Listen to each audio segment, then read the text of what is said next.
Hi students, very good morning to all of you. Good morning, ma'am. Good morning, ma'am. Good morning, ma'am. Deeksha, good morning. Good morning, ma'am. How are you? I'm good. How are you? Yeah, equally good. So I think we can start off. So before you start, I'll just give a small intro, a very brief intro. So students, your speaker for the day is architect Deeksha Somaiah. She is a Bachelor of Architecture from NMIMS Mumbai, and then she did her master's in interior architecture from SEPT Ahmedabad. So today she is going to take you through design concept creation, so where she would be actually teaching you on the ideation part, like how do you take your idea or your concept to a practical, a functional output.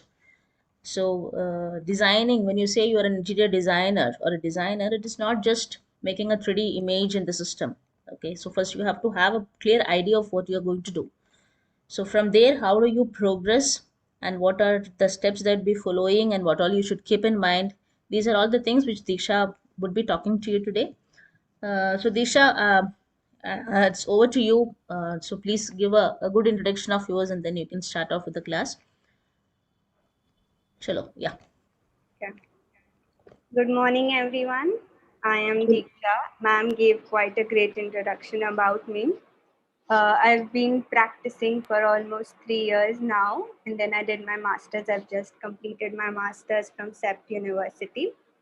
And throughout these 10 years in this design field, there are a lot of things that I have learned and which are not actually taught anywhere, but you develop these skills over a period of time. So I've tried to bring it to you, these teachings in a design presentation, which I'll start sharing now.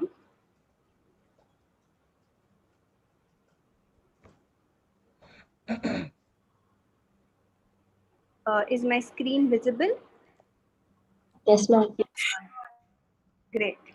If there's any confusion, please feel free to ask me anything, okay?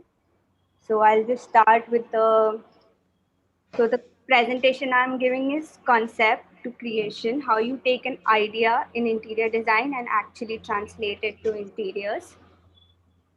Let's start with the basics, like what is interior design? Like there's kind of a confusion in this field what interior design actually means. Some people think it's just like taking an image from the internet and just putting it on your site, or like just buying furniture from different stores and putting it together. That is not interior design. It is a part of interior design, but it's just a small fraction of what interior design actually encompasses. So you can define interior design as the planning, layout, and design of spaces within buildings. We spend a major chunk of our time inside buildings. So how they are designed actually affects our how we feel and behave a lot. So interior design is not just a visual thing; it goes beyond just that.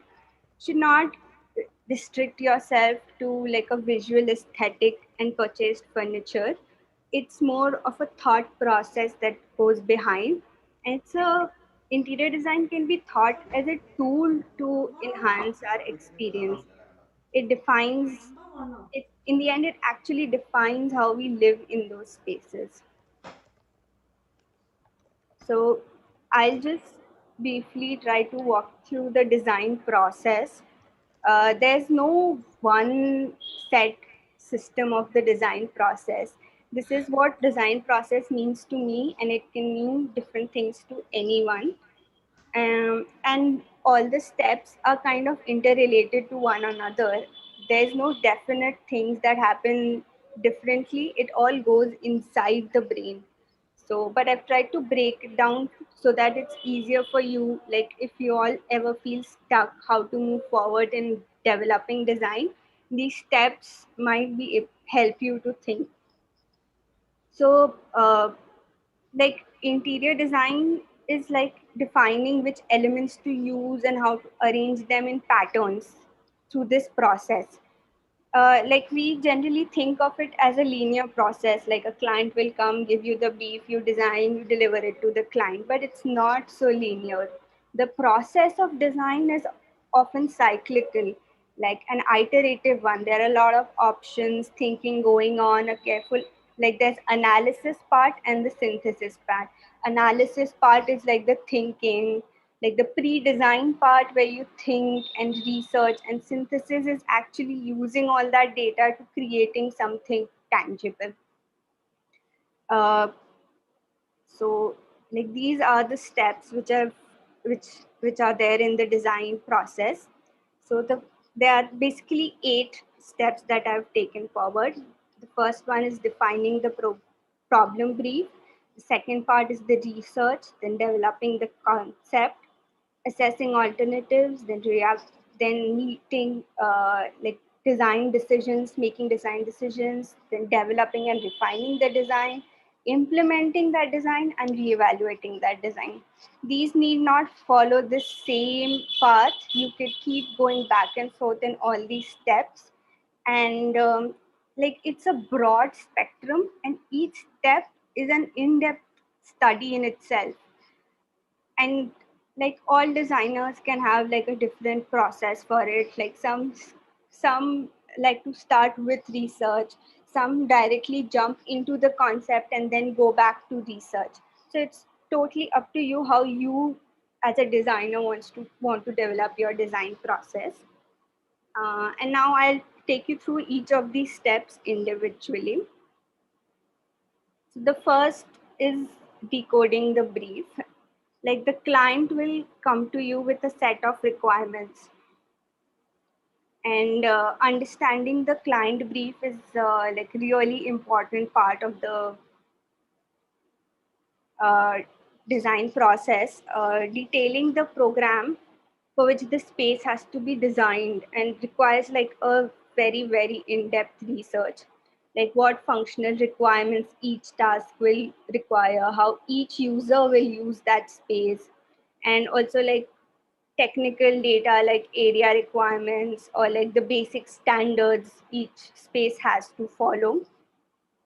Generally, like bubble diagrams or adjacency diagrams are really helpful in this stage. Like this is a diagram which where you can see how like each user is kind of using different kinds of spaces. So this is like a rough sketch how you start to develop like the brief, start breaking down the brief.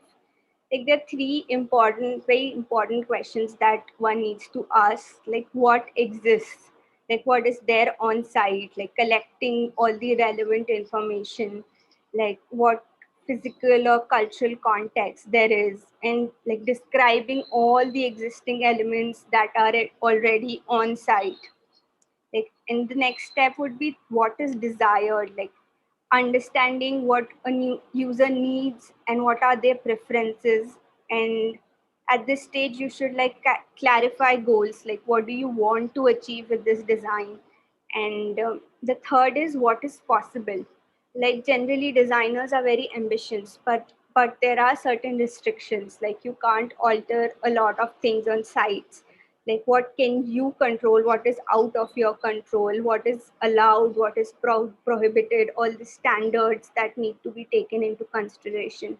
Also a designer needs to define the limits in time in terms of like time, economic, like preparing a budget, how much is the design scope of the designer. After doing this, like you should try to break down the like the data that you have needs to be broken down into like different components. So uh, like the ability to define and understand the nature of the design problem, like is the answer. Like if you don't understand the problem, you won't be able to give a solution for it. uh, this at this analysis stage, the definition should specify how the design solution will perform and what goals and objectives will be met. Uh, an analysis of the design problem requires that it should be broken down into smaller parts. Like, a lot of information is difficult for the brain to comprehend. So as soon as you start dividing and breaking it out into smaller tackleable uh, issues, it becomes easier for the mind to start thinking in an analytical way. uh, Through the design, through this entire process of like breaking down information, a clearer understanding of the problem also starts emerging. Like, there will be new information and out that keeps getting added on, and the design problems keep developing. The analysis is truly like the most important part of the design process. And one should be like, you should question everything that you know about the program brief or everything, and be truly curious. I'll give a small example at this point. Like, most of you will relate to this chair that we all have at our house where we keep dumping clothes. So we were designing this conceptual interiors for a student housing, and all students have this one chair where they keep dumping clothes, and we identified this as the problem. So, and then the client, looking at the client psyche, we knew that students are busy, they are lazy, they don't have time to fold clothes. So this identification of the problem was key, was so important, and we this became like a trigger for the design development. So the unique solution, it led to a unique solution. If we had not defined this problem, we would have not come to this solution, which was like a different kind of wardrobe, what a wardrobe can do more than just like folding and keeping clothes. So we had this artistic display of clothes, and where the clothes can just be thrown and there's no need to uh, fold them, and so it's like a lazy person's wardrobe. The next part, an important part, is the research, which in interiors is often neglected because people think it's just a visual thing. It's not true. Research is truly very, very important. uh, Once you have your problem, you can start thinking about solutions, but it requires to bring together and integrating responses to issues and aspects of the problem into solutions. So it requires very rational, thought-based knowledge, and it can only be developed through experience and research. Like, research-based design seeks to create better design outcomes by basing decisions on credible solutions that have already been done in the design field. So, like, these are some diagrams which one can develop to for studying elements on the existing site, breaking down the program, how each space is used, how the circulation is used. Another important thing is case studies. Like, case studies are an important tool as it gives the insight into the design process of different designers and what interior design decisions that can be taken to achieve certain expressions.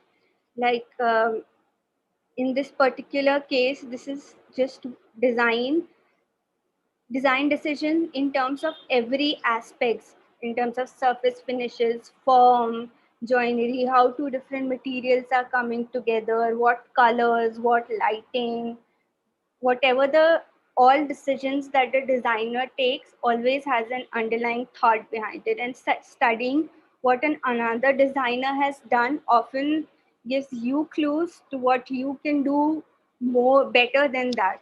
So case studies form a very important part. The next step would be, once you have your brief, your data, your research ready, there you have a set of problems but now how do you start thinking about solutions to it? Like this is a part where most people feel very stuck at this stage, and they feel like the creative process somehow stops here. So, like, being creative is obviously like a very uncomfortable thing. You really have to step out of your box to achieve this thing. It is uh, it's like a going into an unknown path, and once you go into that unknown path, you discover new ways to conceptualize ideas in forms which are not done before.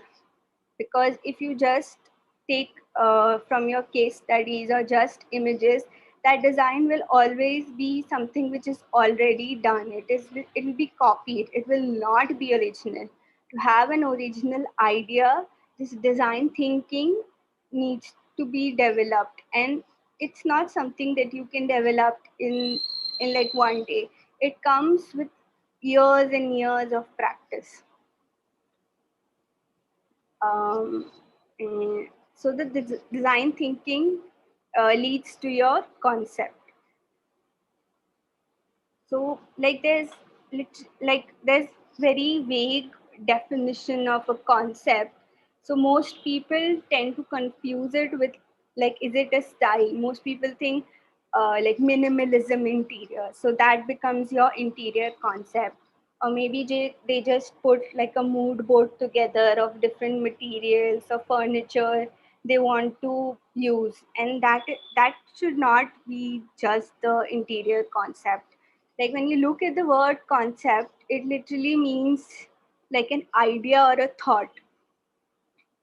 So the concept like becomes an idea which drives the overall decisions of the project, from the planning stage till the details. So the more thinking you do over here, the less thinking and simpler the process of designing becomes for you, because all like there's already a thought behind, okay, everything has to follow this system.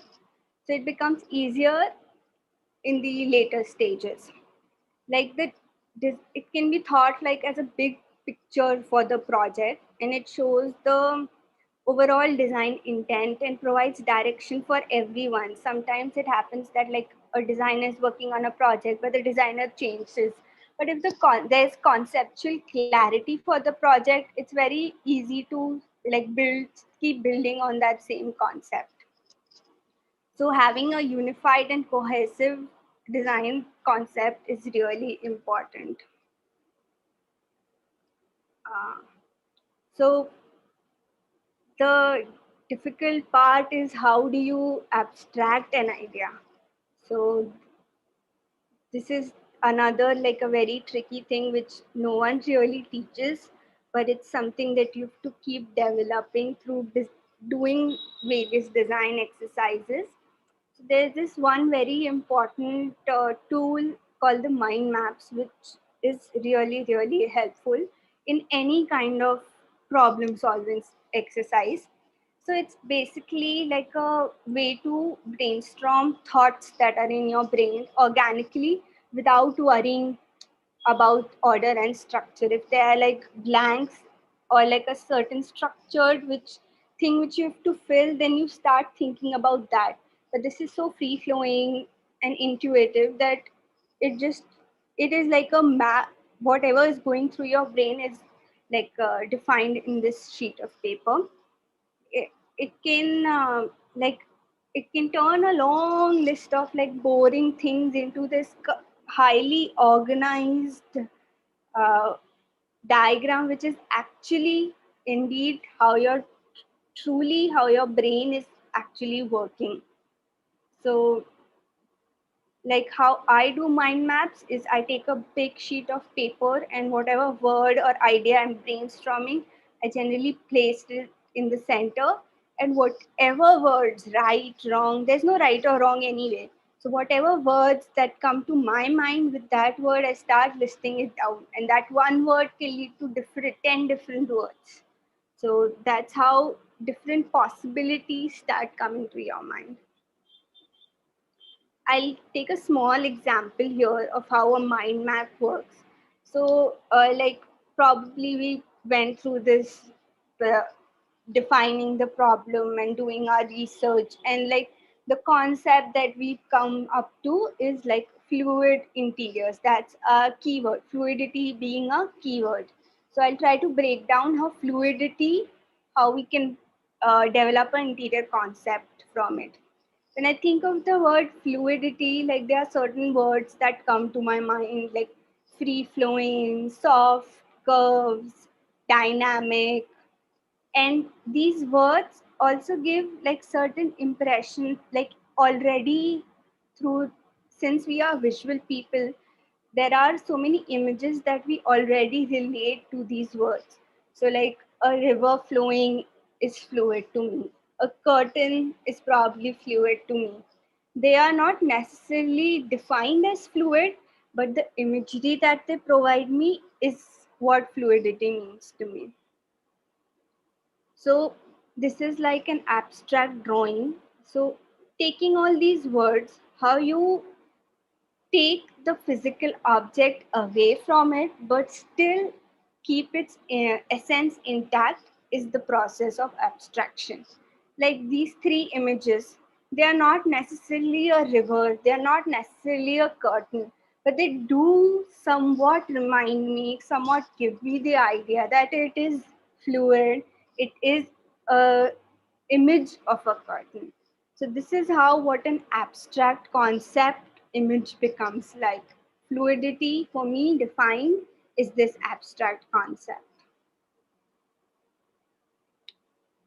Now we have an abstract concept, but interior is not abstract. Interior is the space that we inhabit. So it is right where I'm sitting.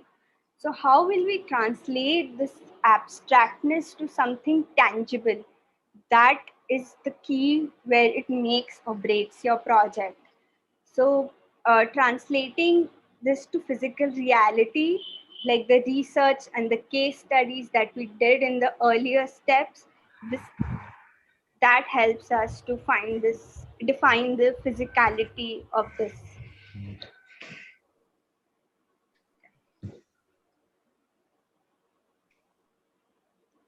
So here this abstract image led to like the different kinds of materials that can give this feeling of fluidity. Different forms, be like maybe a curvilinear form can give that expression of fluidity. Textures of marble or maybe like steel can give that same effect.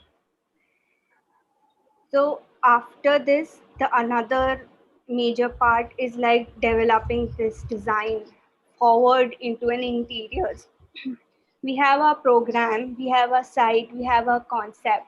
Now we start to create these concept into actual interior elements, which is the design process.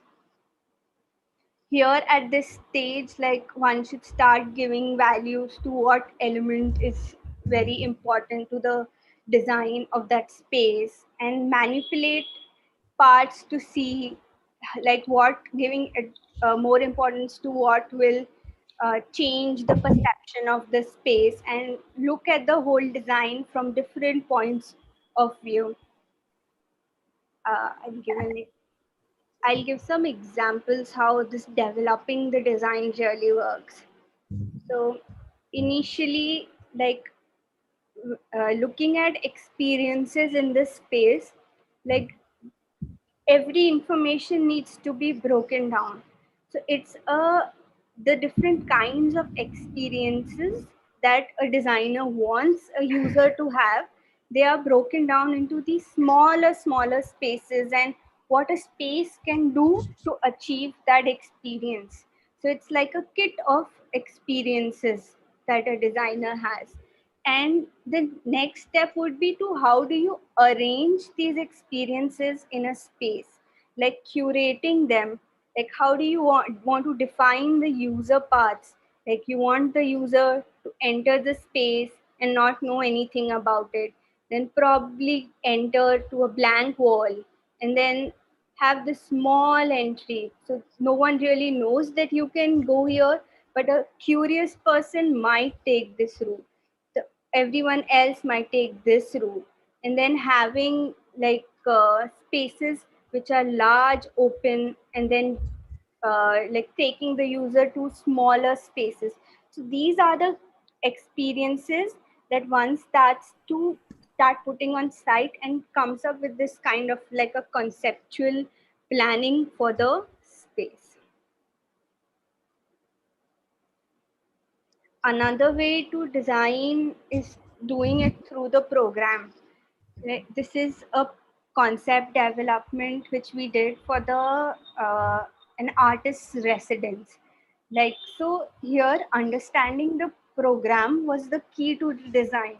An artist has, like, we define the program into three things what an artist does: they rest, they work, and they think.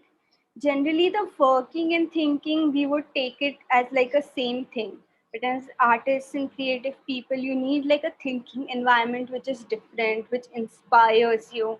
So that's why here the key was to understand the user and how you break this down, which led to like different classification and how the form starts to really take shape into the actual interiors. Like thinking and working could be clubbed together, and resting has to be different because after like a tiring day you want to be cut off with your work. So we try to like the resting space make it more longer, so there is a difference while you move from your work to your rest. And so this is how like program led to the design development of the project.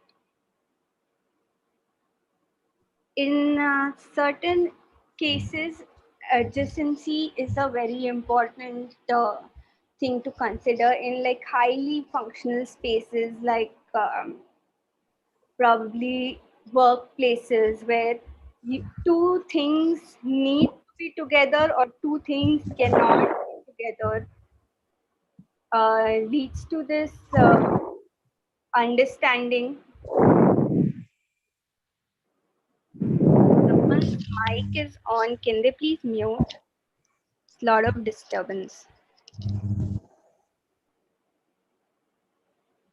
Okay, sorry. So these are the kind of conceptual design development drawings one starts to sketch to actually see how two spaces are coming together. Do they come together? But if on site they need to be together, what elements can you add to create connectivity or have like visual connectivity? So this is how through adjacency you can start developing your design.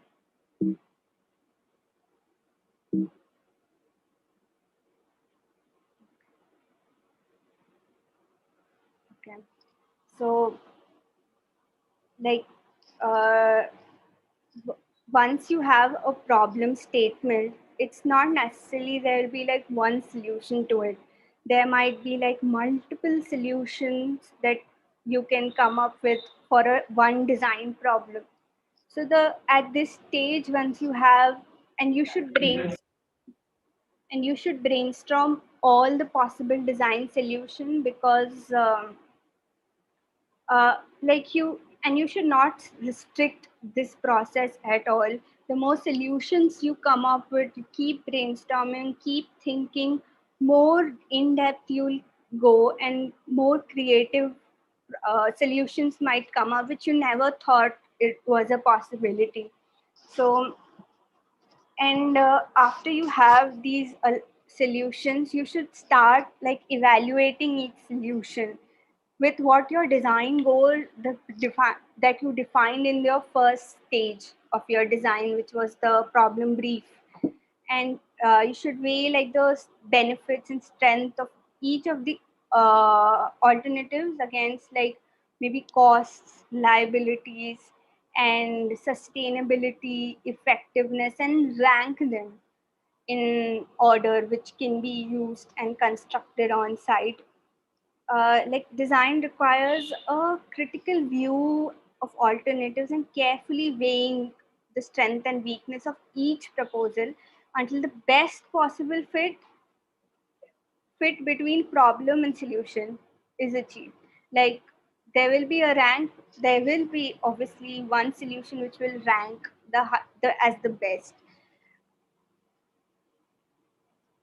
So this is just like a design that we had, a design concept that we had for a partition design, and then we came up with like n number of solutions what can be done, and like we tried to assess, are they meeting the programmatic requirements, are they actually are they can we construct them on site, how much material is getting used in each of the concept.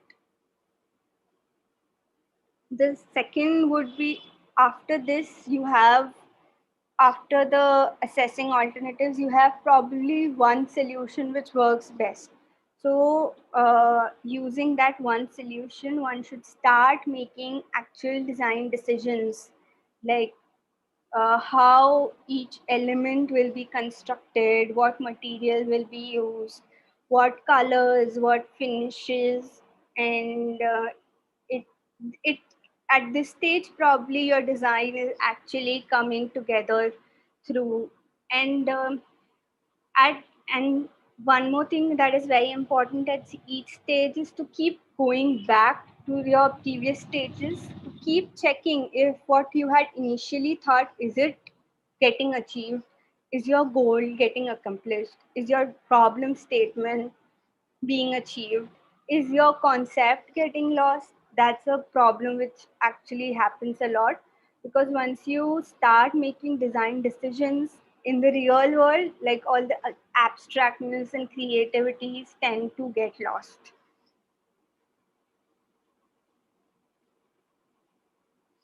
It's a like after designing elements, you start putting it on site, try and see which is the best solution which works for your program, for your site.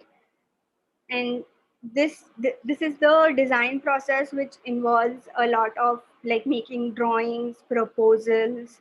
It's not the final design, it's still at the proposal stage.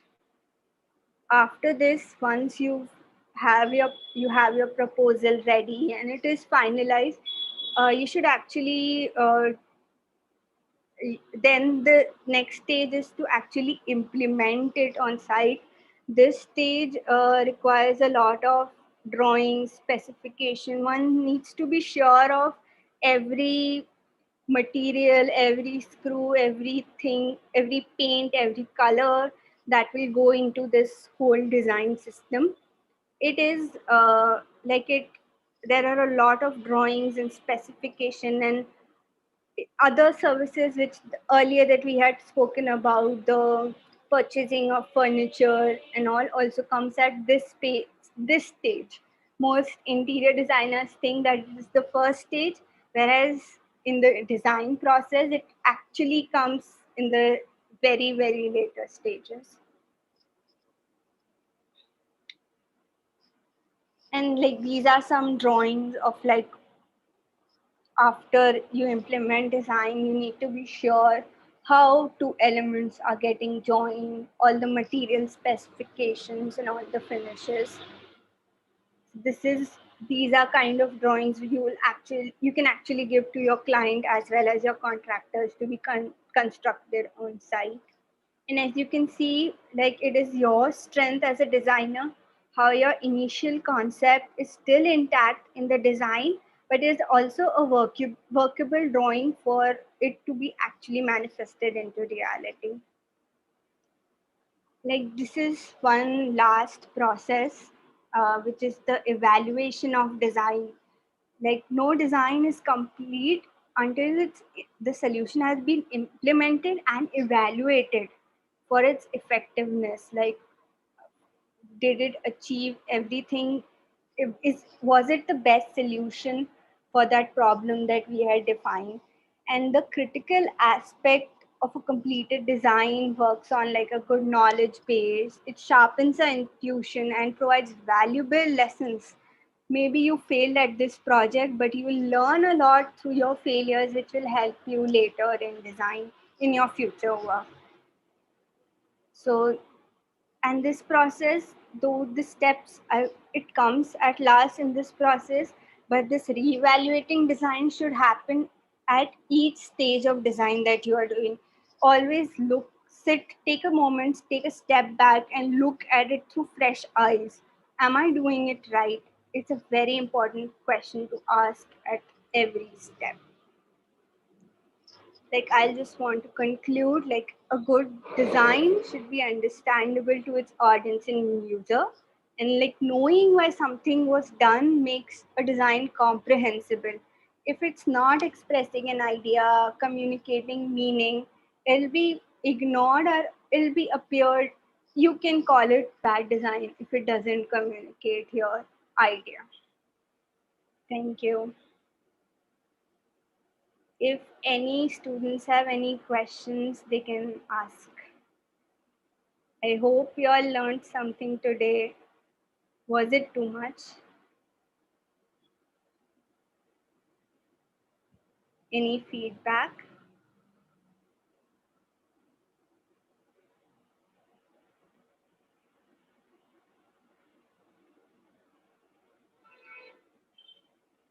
There's pin drop silence. Ma'am, Yes.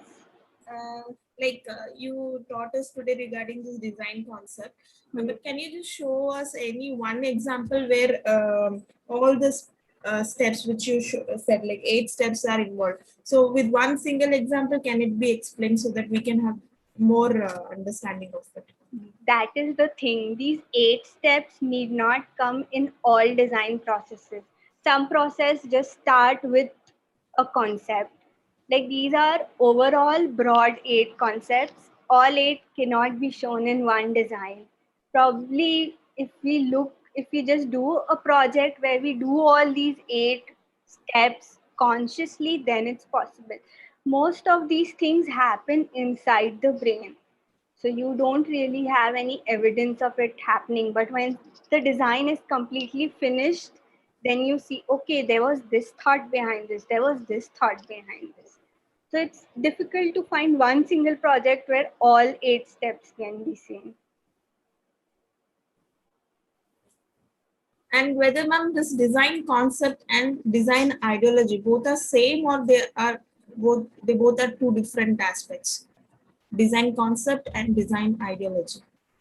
Ideology means a way of thinking, and concept is very particular to one design project or solution. So they are completely different things. They are not the same.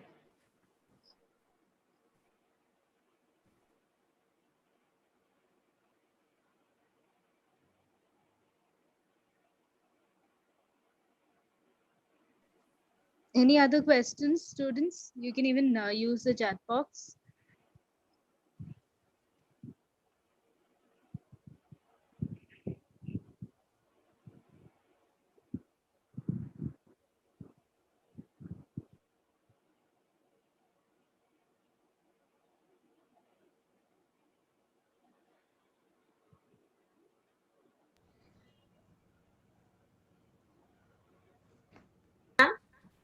Are we Yes, going for a Q&A? sure. Linda? Yes, waiting for questions from students. A few of them have asked. So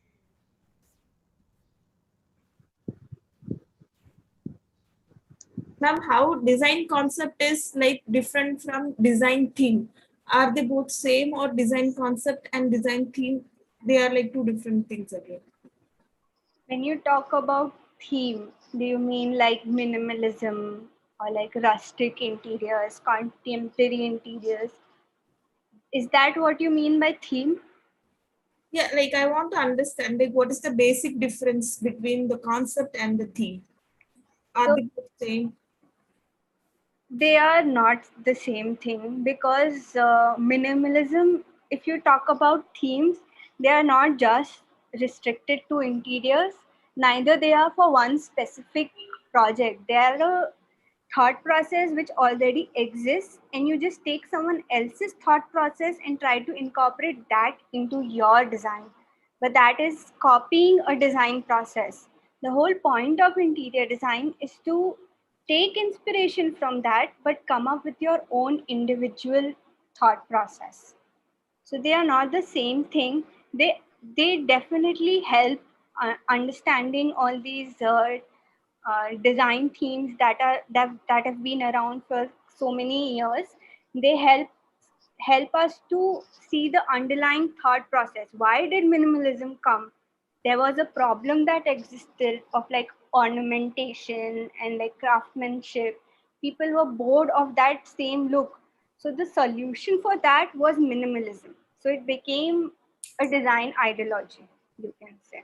But it cannot be the design concept for your project, because your project will have like a different set of problems, which is not the same why minimalism came into existence. Does that clear your doubt? Yeah.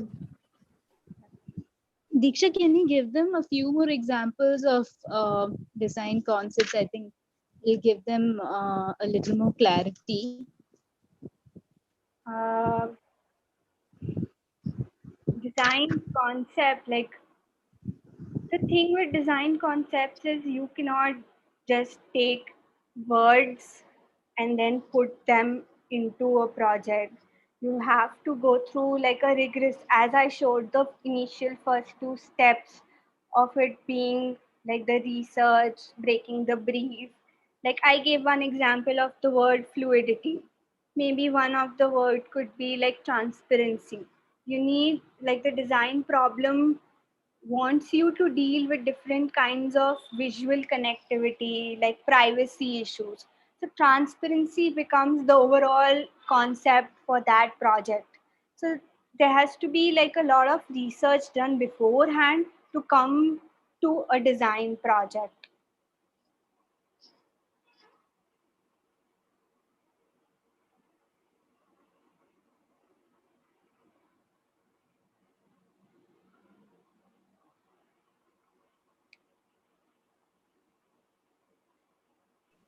All right, students, do you have any other questions or feedback to share?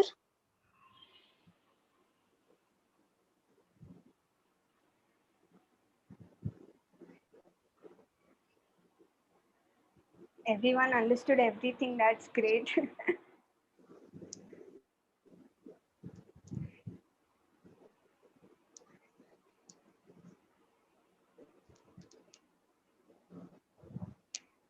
I mean, the presentation I gave is just a glimpse into what goes on behind designing. You necessarily don't need to follow the same set of steps. You might come up with your new inventive approaches, how you think an interior designer should think. But this is what I have learned in my 10 years of experience of being in this field of design. So that's what I wanted to share with you guys. I hope it helps in your future. Yeah, students, I hope you have noted down the points. Think on these lines when you work on a project. Think about these things where you can identify these points in your project as well. Okay, you will definitely have to go back and think on these points, because what ma'am has informed you is just a very quick glance at the entire process.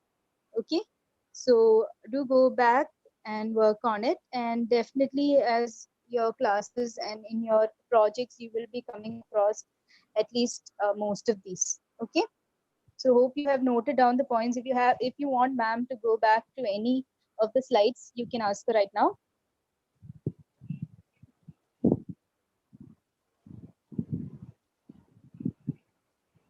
Anybody has any doubts in the presentation that was shown, any point which was not clear?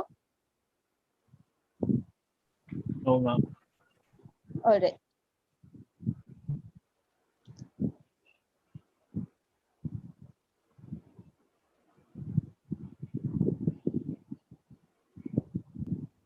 Deeksha, is there anything that you want to ask the students?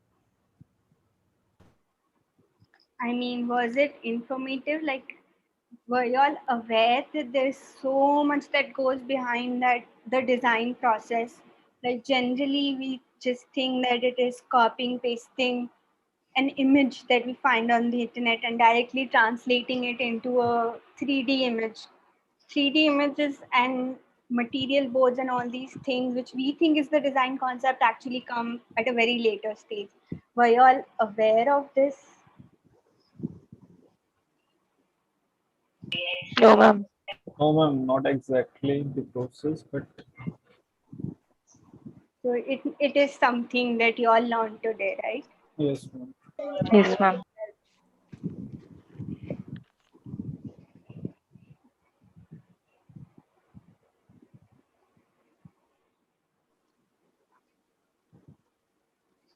All right, Deeksha, thank you so much for your session. I'm sure the students have benefited.